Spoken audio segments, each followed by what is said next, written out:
High school graduation rightly brings jubilation. For you seniors, it is the culmination of a lifetime of effort, a ceremony wherein you are recognized as a full member of the real world and ushered off into it. No more intercom interruptions. No more locker bay drama. No more tardy passes.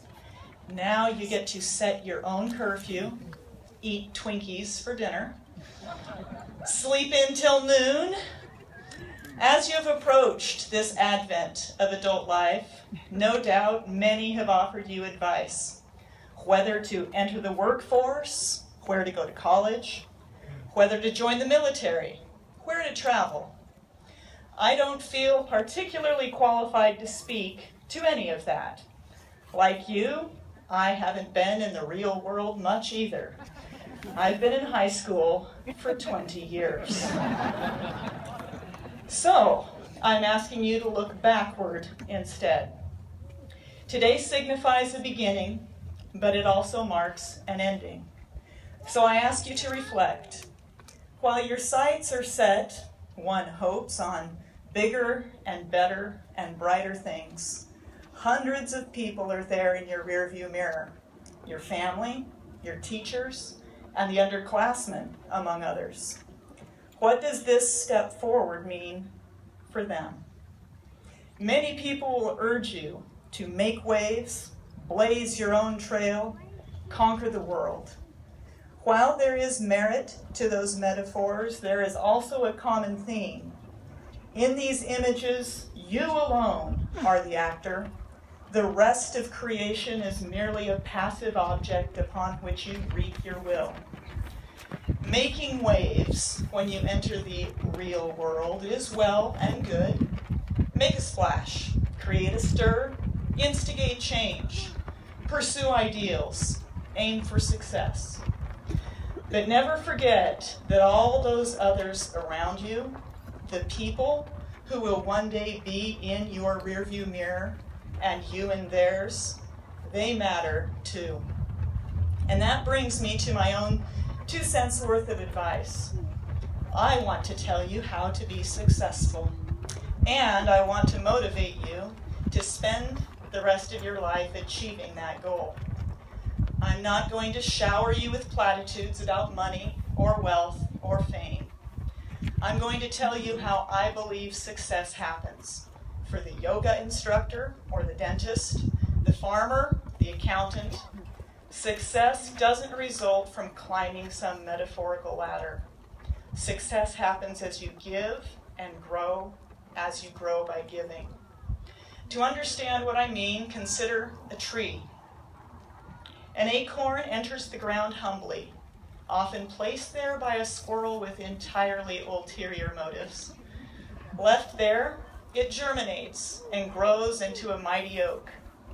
It doesn't do this, though, by commandeering material from the ground around to aggrandize itself. If trees grew that way, every forest would be a land of craters with one around every tree. Instead, with the energy of sunlight and the raw materials in the air, both free to all, and with chlorophyll, its birthright as a plant, it fixes carbon from the atmosphere. The tree literally grows by giving, cleaning the air of pollutants, providing animals with oxygen. It's as natural as breathing and utterly essential to the continued health of the planet, this photosynthetic process. It's gradual, it's steady. From 1 hour, 1 day, sometimes even 1 year to the next, nothing remarkable seems to be happening, but it is.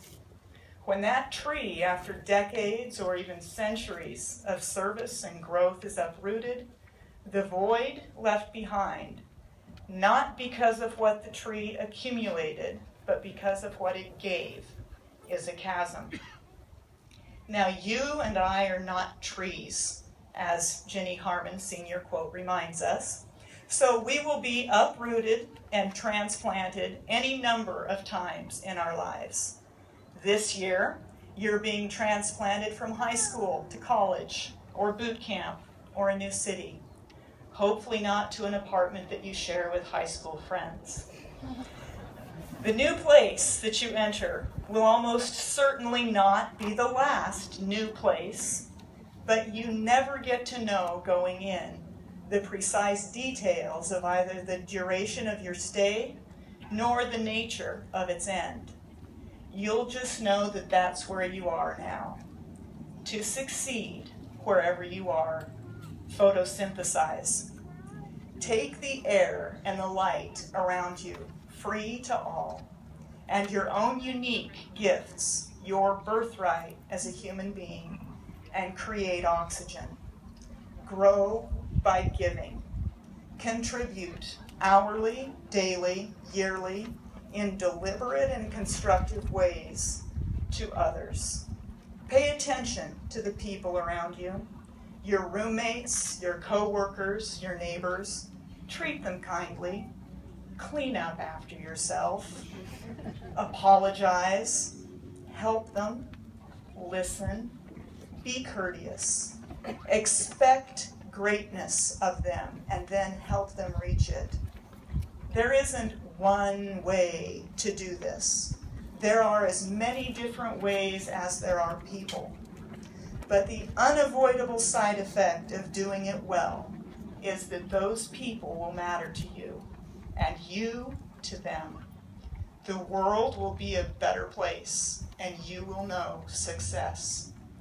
Now, of course, you have your only once life to live, and your ineffable and innate combination of talent, vision, and potential should be, must be developed. Work hard and set goals and challenge yourself. But never forget that no matter how grandiose you may become, whatever rank or title or income you attain, you are a human being. You will be 2 or 20 or 100 years from now, even as you are today. Precious, important, and unique, but only one. One irreplaceable person. You probably understand and appreciate the worth of the beloved friend sitting beside you. But the classmate sitting across the field from you, whom you hardly know, is equally valuable. Each and every one of you matters. Honoring that truth with your actions and your words does not diminish you. In building others, in serving them, in strengthening them, in doing what's right, you grow. You reach skyward. Your heart expands. The joy of success creates and illuminates your foliage year to year. For the past 4 years, you've had your forest chosen for you. These classmates packed around you on uncomfortable chairs, under goofy hats, in the gusting wind, may or may not have been the people you'd have chosen to go to high school with, but they are your graduating class. They are some of those faces in your rearview mirror. You'll see some of these people again, but many will now disappear from your life forever. And I hope that reality saddens you somewhat, because if it does, there is paradoxical joy there too. Pain in the parting means there was some glory and meaning in the time you shared, and I hope that these past 4 years have held some glory and meaning for you. Reflect. Ask yourself whether you found opportunities to grow with, because of, and as encouragement to these amazing people around you. For 20 years, I've worked in C6, in that building up there on the hill, with dozens of colleagues, 5 different principals, 1 stellar registrar.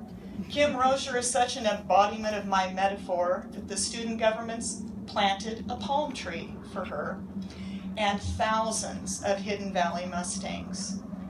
I have learned from all of them to whom I took the time to listen. I have loved all whom I've had a chance to serve and who have served me.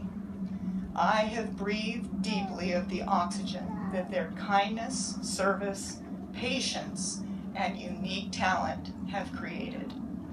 I love the opportunity graduation gives me each year to look back, to note progress, change, difference, and to walk forward from this day, as I hope you do, humbled, blessed, and marveling at the success I've known and the joy it brings, ready and eager for the next Forest. God bless you, Hidden Valley Class of 2015.